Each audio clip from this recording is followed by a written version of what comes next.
The smart money is showing exactly where the market is heading next. When companies like Microsoft, Google, and Amazon go all in, you need to pay attention. Today, we're going to look at where the smart money is heading next and where one of the greatest investors of all time is putting his chips and how that might impact your portfolio. Stick around. You're not going to want to miss this one. What's up, everybody?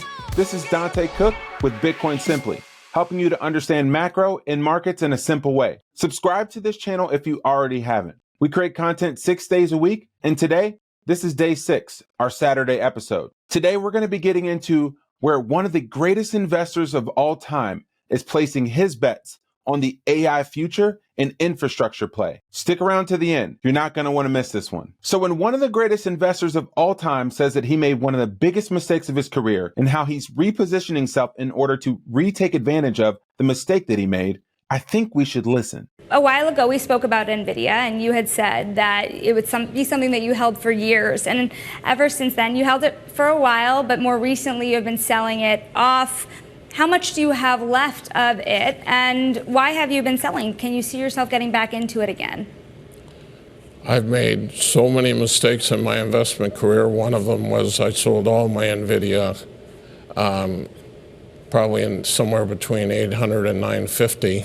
I think it's 1,300 on that stock now. You own none today? I own none, and I own none the last 400 points. It was a big mistake. In terms of AI, and by the way, when I saw you at that conference, which was 18 months ago, I fully expected to own it for years, but I think it was 300 and change. And as I also said at a media interview, I'm not Warren Buffett. So I thought I was going to, but what changed is it tripled in a year, and I thought the valuation was rich. We are big long-term believers in AI, and there's still many ways we're playing AI, particularly the infrastructure that's been built out to support the power needed. And yes, I think Nvidia is a wonderful company, and were the price to come down, we get involved again. But right now, I'm licking my wounds from a bad sale there. AI is not a fad, and it's here to stay. Check out TSMC, who just reported earnings. They're up 12% this morning after their revenues were up 36%. Their gross margins are almost 60%, and their operating margins almost 50%. This is a $1 trillion company. Here's what their CEO had to say about this quarter and AI in general. Simply whether this AI is real or not, my judgment says it's real. We talk to our customers all the time, including hyperscalers who are building their own chips, and almost every AI innovator is working with TSMC. We probably get the deepest and widest look of anyone at this in the industry. He's saying it's for real, and I believe him. But wise people don't just listen to what people say. They look at what people are doing, their actions.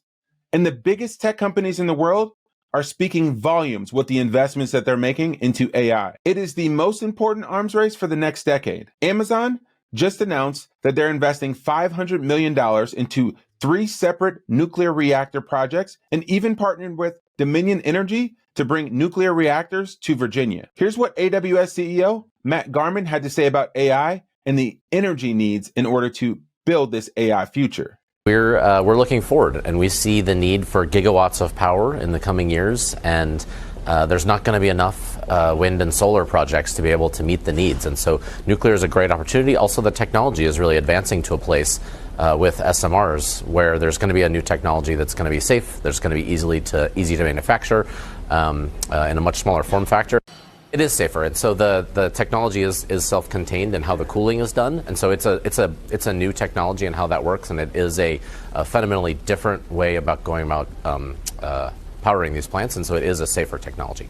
Google just made a similar bet in their partnership with Kairos Power to deploy 500 megawatts of nuclear reactor energy and to be 24/7 carbon free by 2035. And just a few weeks back, Microsoft struck a similar deal with Constellation Energy to bring 3 Mile Island back online and bring what some estimate as a gigawatt of power from this nuclear plant. They've locked up a 20-year PPA or power purchase agreement, which says that they're going to pay Constellation Energy about $100 per megawatt of energy. For the past 2 decades, we've been in the mobile and cloud data revolution. We have produced more information than the infrastructure investments we've made to power this revolution. Now people are realizing that the cloud needs the ground. Here's another major shift that's happening. We're moving from a unipolar world to a multipolar world. Here's what that means. Globalization meets localization. We're moving into a world with sustained high inflation, where debt crises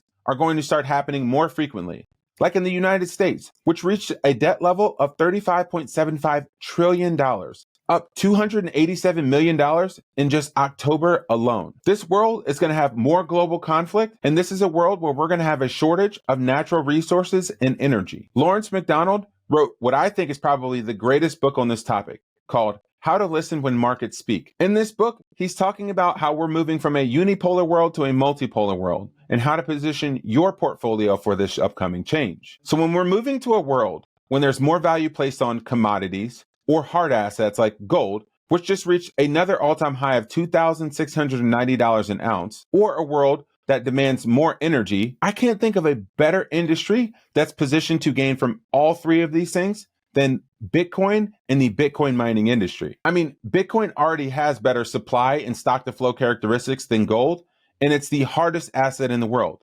Oh, and it's digital. As we're moving to a world where power purchase agreements, fixed contracts, and data centers are at a premium, Bitcoin miners stand to gain the most from this AI and hyperscaler attention and need for energy. And not to mention, their profitability goes up when the price of Bitcoin increases because their fixed costs, their energy costs, stay flat. On a day like yesterday, October 16th, you see exactly why Bitcoin is perfectly positioned to capture this hyperscaler attention and demand. The smartest money that comes from people like Stanley Druckenmiller or the Duquesne family office, is showing that Bitcoin mining is a play, one of those AI infrastructure plays he talked about earlier, that you might want to consider for your portfolio. He just purchased 2 million shares of TeraWulf, a nuclear-based Bitcoin miner out of the New York region. Bit Digital, a publicly traded miner, just announced an acquisition of Innovum, a high-performance data center company based out of Montreal, so that they can become a vertically integrated operator of both Bitcoin mining facilities and AI data centers. Cipher Mining just signed an agreement to purchase an additional 580 acres of land in order to power 1.5 gigawatts of additional energy for Bitcoin mining, and you guessed it, AI and hyperscaler data centers. So the question is, are you positioned for this future and the future of where the smart money is already flowing? Here's another question. If Bitcoin and Bitcoin miners explode like we think that they will, like we've been talking about on this show, are you ready to capture the full benefits of owning real Bitcoin? Bitcoin in self-custody? I'm not talking about a proxy like an ETF. I'm talking about real Bitcoin in cold storage that removes the ability from the governments to confiscate your wealth. If you don't feel like you have these skills or you're confident for this future where Bitcoin price goes to the moon, then I think that you should consider talking to the Bitcoin Way. The Bitcoin Way provides one-on-one cybersecurity specialists to help you gain the skills needed to take self-custody and to learn best practices in cybersecurity and privacy so that you can feel confident that you own real Bitcoin and you've mastered the skills to take full advantage of Bitcoin when the price goes up. Schedule a free meeting or consultation with their team today at thebitcoinway.com. Let me leave you with one final quote from Stanley Druckenmiller, who's, again, one of the greatest investors of all time, and how this might inform how you think about this. It's not whether you're right or wrong that's important, but how much money will you make when you're right, and how much money will you stand to lose if you're wrong? So if it appears that we're heading into a multipolar world with high inflation, where the world and the markets are going to place a greater benefit on commodities, energy, and hard assets, is there a better industry, asset, or asset class than Bitcoin? I don't know, and I don't think so. I think the opportunity to make a lot of money if it's right is very high, and your downside's fairly capped because of the world that we're moving into. If you're considering the future of Bitcoin, then I think you should consider joining me and Giovanni, the Power Law guy, in our webinar that we're having on October 22nd at 2 p.m. Eastern for Columbus members. Gio is an astrophysicist and has studied the physics of Bitcoin and has developed models like the Power Law to help you learn about how these things pertain to Bitcoin and how it actually predicts future price performance of Bitcoin. There's been lots of debate about this, and we're going to get to the bottom of how he's built his Power Law model and what it means for you and your portfolio. So sign up with the link in the show notes. And again, if you want to navigate topics like these in your Bitcoin journey, head over to joincolumbus.com, the only Bitcoin online digital community to help you navigate your journey. And with that, we're signing off for today. This is Dante Cook with Bitcoin Simply. Happy stacking.